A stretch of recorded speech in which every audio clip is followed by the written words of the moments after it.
Hello, welcome to Anxiety Coach. If you don't understand something, it's very difficult to be able to manage it.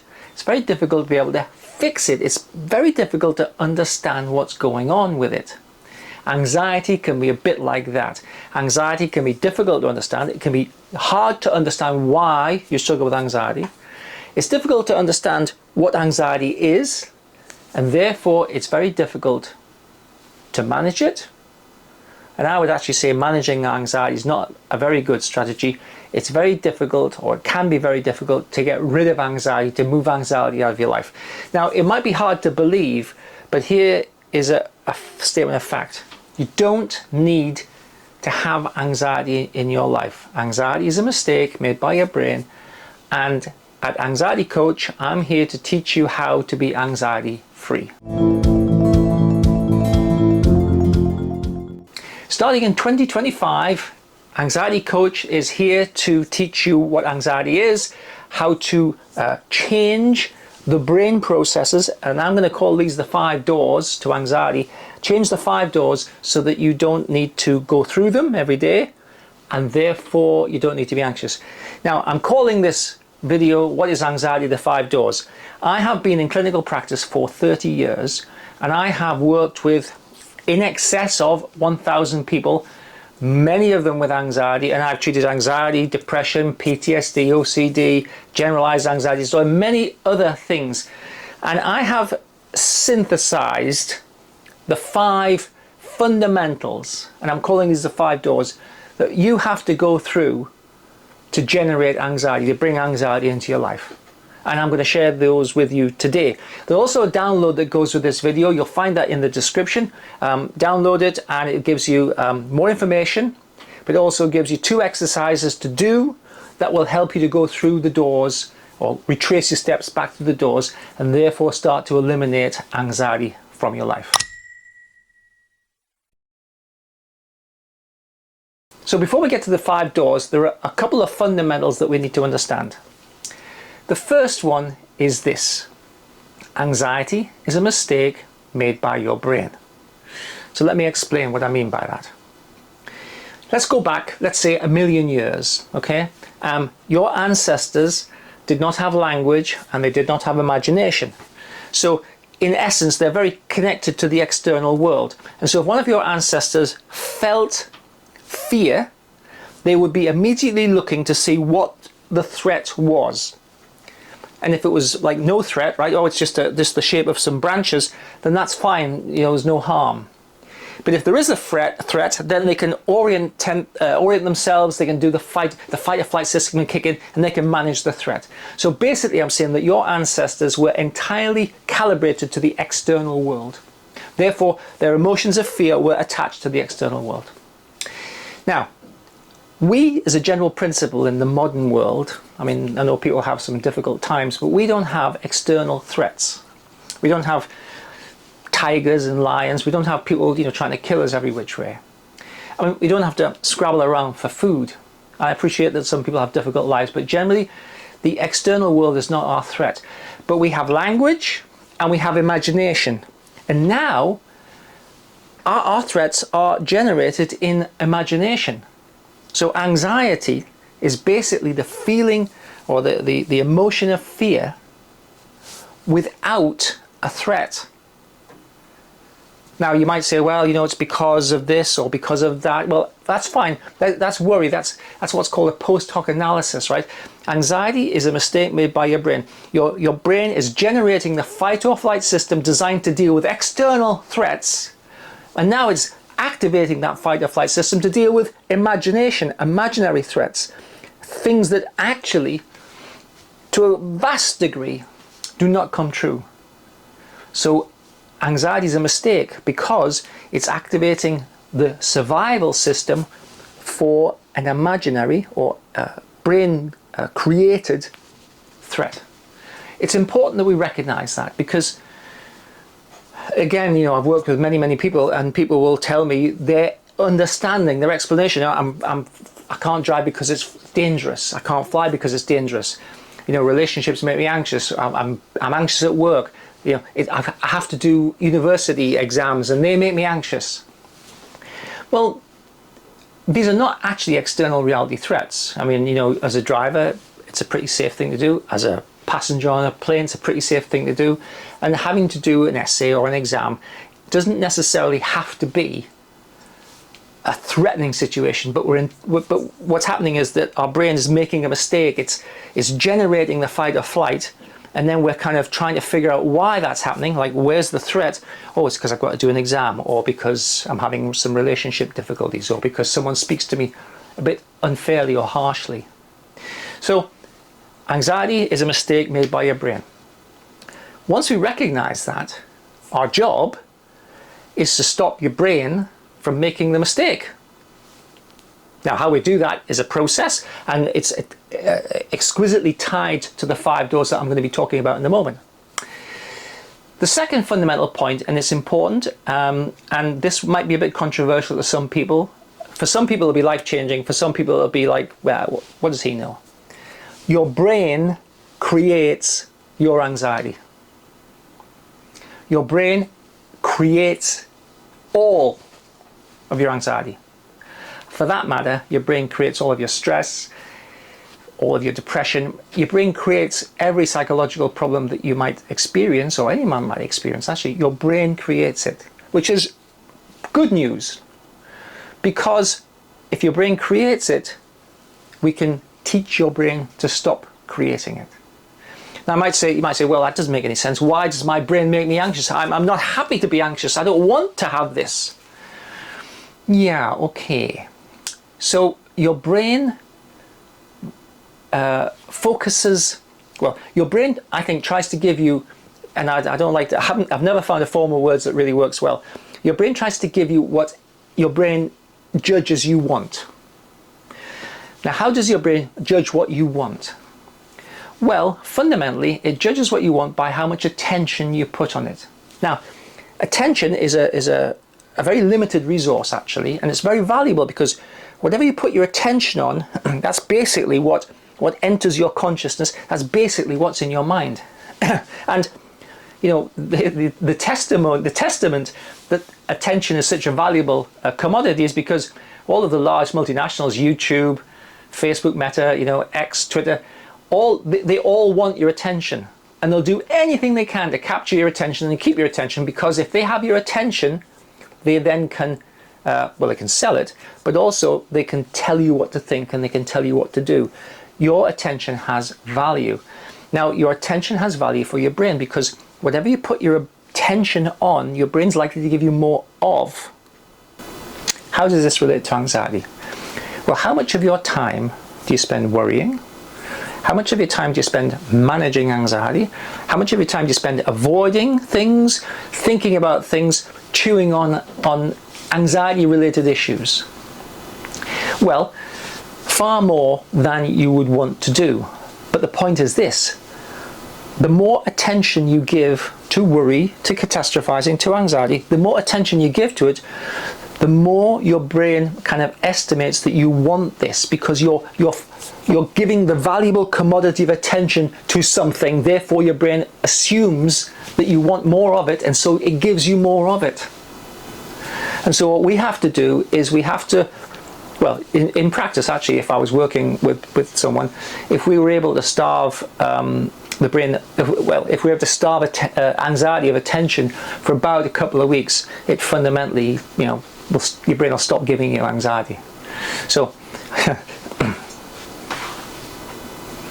so if I was working with someone, and we developed some strategies to starve anxiety of attention, after a couple of weeks, fundamentally your brain will stop giving you anxiety, because it will think that it will assume that you no longer want these anxiety processes in your life. The problem that we have is that you habitually feed anxiety, and therefore your brain assumes that anxiety is a valid response to what's happening. Anxiety is a valid response to an exam or an essay or something going on at work. It's a valid response to a relationship problem. It's a valid response to driving or flying or eating certain foods. Your brain will make the assumption that anxiety is valid, And anxiety is not valid. Anxiety is a mistake. So, as soon as we understand this, we're in a great position to start to challenge and change the anxiety. Now, here's a third fundamental before we get to the 5 doors. You've got 2 choices, really. You've got the choice of managing your anxiety, which probably means that you worry quite a bit and your anxiety is tolerable. You may take some anti-anxiety medication or an antidepressant, and you may take that for, I've known people take them for decades, and it just manages the anxiety so it's tolerable. You can definitely manage anxiety so that it's tolerable. But it's not good for you. It's not good for you to take the medication for such a long time, but it's also not good for you just to, in a sense, be always a bit stressed, always a bit anxious, always a bit on edge, because it limits what you want to do. It limits your ambition. It limits your kind of the world that you inhabit. It also limits your imagination and the development of what you could do. You know, if you're anxious, your comfort zone is going to be smaller than the comfort zone of someone who's not anxious. So the first option, therefore, is to manage anxiety. The option I'm going to suggest to you is to eliminate anxiety, to remove it from your life. Making the assumption that that's of interest to you, let's get on to the 5 doors. Now, the 5 doors to anxiety are 5 things that you have to do more or less on a daily basis. These 5 doors, they're portals, they're doors, they're processes. These are things that you do every day. And if you retrace your steps, you come back through the door, you stop doing them every day, you will reduce and reduce and reduce, and eventually you'll eliminate anxiety from your life. So, let's get to the first door. The first door is intolerance of uncertainty. That almost seems to me to be like an allergy to the normal processes of life. You can't eliminate uncertainty from your life, but if you're intolerant of it, you can try and manage as much external world as you possibly can. That's really hard, it's really time consuming, it's energy sapping because the external world refuses to be managed. I have to know what's going to happen before I can go there. I have to be certain that it's going to be alright before I can do it. I have to know what's going to happen in the meeting before I can join the meeting. I have to have an agenda. I've got to understand what's going to happen, otherwise I feel anxious. I can't drive on roads I've not driven on before. Now, if we take this as an example, which I hear quite a lot, it almost implies that the road is responsible for your driving as opposed to you being responsible for your driving. If the road is responsible for your driving, then there are an infinite number of roads. You have restricted your area of comfort, but also you're giving the road responsibility for your well-being. This will always make you feel anxious because you are giving away your kind of innate ability. So I say to people, does it really matter? Does the ability that you have to drive change depending upon whether you're on this road or the next road over? They say no. I say, okay, well that's a brilliant example of intolerance of uncertainty, because just because you haven't driven on the next road over doesn't make you a bad driver, and it doesn't make that road dangerous, and it doesn't mean that you're going to lose control, crash, die, whatever. Okay? So intolerance of uncertainty is inherent in every anxiety and obsessive problem. So as an alternative, we want to learn to become tolerant of uncertainty. Now, when we become tolerant of uncertainty, things become interesting. We go, well, you know, it is what it is. It'll be interesting. Let's see what happens. And we locate our well-being within ourselves rather than some external circumstance. The second door that you have to go through to make yourself anxious, or for your brain to create anxiety that you experience, is that you have to confuse worry with productive problem solving. So many people tell me that if they worry, it might not happen. If they worry, they're prepared for when bad things happen. If they worry, it means that they're somehow in control. Now, a lot of people think that worry is useful, but actually worry is not useful. And worrying, if I worry, the thing doesn't happen, well, it wasn't going to happen anyway. So worry is a process that I call the thinking part of the experience of anxiety. Worry generates anxiety, and worry is a consequence of anxiety. Now the problem with worry is this. You're trying to solve a problem. When you're worrying, you're trying to solve a problem or answer a question. But you can't do it in the present because the answer to the problem is in the future. Now, typically with depression, our mind tends to go backwards towards things that we've done, judging ourselves as being a failure or not good enough. I generally would consider depression to be an underestimation of how things have gone and an overestimation of how bad things were. And it becomes like a backward rumination. With worry, we're trying to figure out what's going to happen in the future. The trouble is we're in the present, past, present, future, right? We're in the present. And so, I use this silly example, right? But what if the plane crashes? Well, you can worry about it, but do you have any information until the plane crashes or more likely doesn't crash? So worrying about it just generates a level of fear that you interpret as anxiety. And that tends to make you think that you've got to worry a bit more because you're trying to solve a problem or answer a question. The answer lies in the future. Now, typically the plane doesn't crash and we get more value from flying than not flying. Typically the car doesn't crash. We get more value from driving than we do from not being able to drive. Typically our loved ones don't get murdered or killed or lost or whatever. So worry is an unhelpful anxiety generating process. Is a door, the second door. And productive problem solving is going, well, hang on, what can I actually do now? What can I do now to solve the problem? Focused on the information that you have and allowing yourself to not have to get a complete answer because a complete answer might not necessarily be available to you because the answer is in the future. The third door is catastrophic thinking. A client once said to me, catastrophe is a journey I go on every day. And in fact, catastrophe is a journey that many people who struggle with anxiety go on every day. So what is catastrophic thinking? Well, it won't be a bit unpleasant, it will be disastrous. Don't leave the fridge door open so long because I don't want all the food to go rotten. It's a catastrophe, right? Don't go out at night because it might be dangerous. Don't accept that job in London because you know what people in London are like, they're all going to cut your throat. Catastrophic thinking is always going to the extreme of what an outcome could be. Now, if you do that, obviously, you're going to feel physiologically aroused. You're going to arouse the fear/threat system, and therefore you're going to always feel challenged and threatened. And of course, the difficulty with that is that what can you do about it? If you just feel threatened and you feel challenged because you're always catastrophizing, and there isn't really anything you can do if you persist in catastrophizing. So we have to stop the catastrophic thinking process because it's not really valid, and it becomes a habit, a habitual way of thinking, but it's actually, it can ruin your life. Now the fourth door neatly follows on from the third door. If you do catastrophic thinking, and if you're not really aware that you're doing it, it's just more of a habit, you're going to want to avoid a lot of stuff.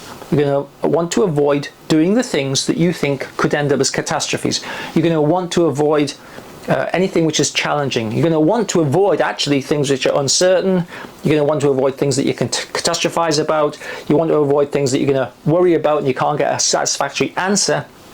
You're going to fundamentally restrict your comfort zone to some amount of space, and it can be physical space as well as psychological space. And I've known people who were restricted to their bedroom because their comfort zone was their bedroom. It's very common for the comfort zone to be the house, but the bedroom's pretty small. And once I knew someone whose comfort zone was their wardrobe. They would sit in their wardrobe.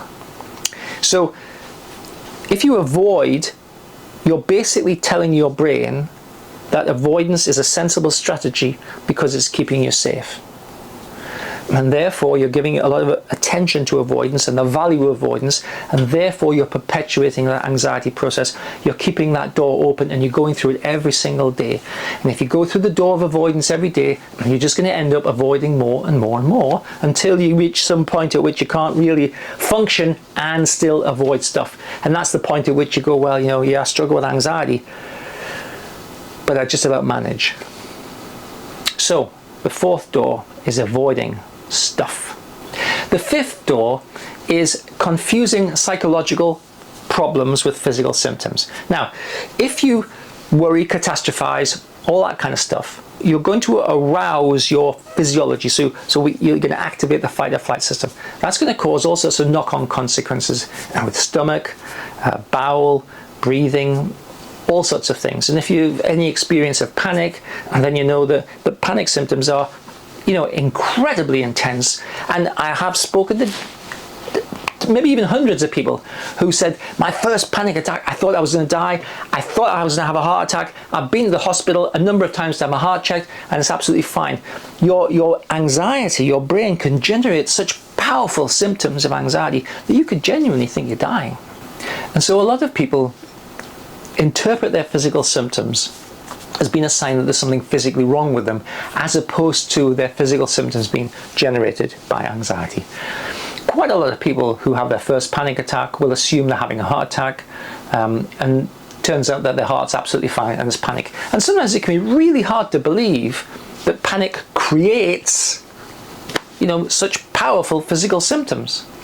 So the fifth door is confusing symptoms of anxiety with some physical problem. So if you continue to go through that path of mistaking anxiety for physical symptoms or symptoms of a physical illness, if you push it far enough, you're going to get checked out by doctors. It might be a bit harder these days and historically, but they're going to get checked out, and doctors will do all sorts of really interesting things with probes and all sorts of things. And after a period of time, they will say there's nothing physically wrong with you. You're anxious. And you will go, I don't believe it, and you go to another doctor and then get checked out again. And it becomes what's called hypochondriasis, a health anxiety. There's definitely something wrong with me. Why can't I see properly? Why can't I hear properly? Why do I get tingling in my fingers? Why do my legs feel wobbly? Why do I feel like I'm buzzed out, or I feel like I'm dissociated? All of this is anxiety. If you try to find a physical solution to a psychological problem, you will always fail. But if you try to find a psychological solution to this particular physical problem of confusing symptoms of anxiety with kind of a physical problem, you're much likely to get some success. It's a door that people who are particularly prone to go through every single day. So the fifth door is confusing anxiety with some physical ailment. If you're interested in the kinds of things that we're talking about here at Anxiety Coach, please like and subscribe and leave a comment. And in your comment, if you want to, you can pose a question and I'll do my best to answer it for you. Because everyone's different and everyone comes at anxiety and any of the associated anxiety disorders from a slightly different point of view.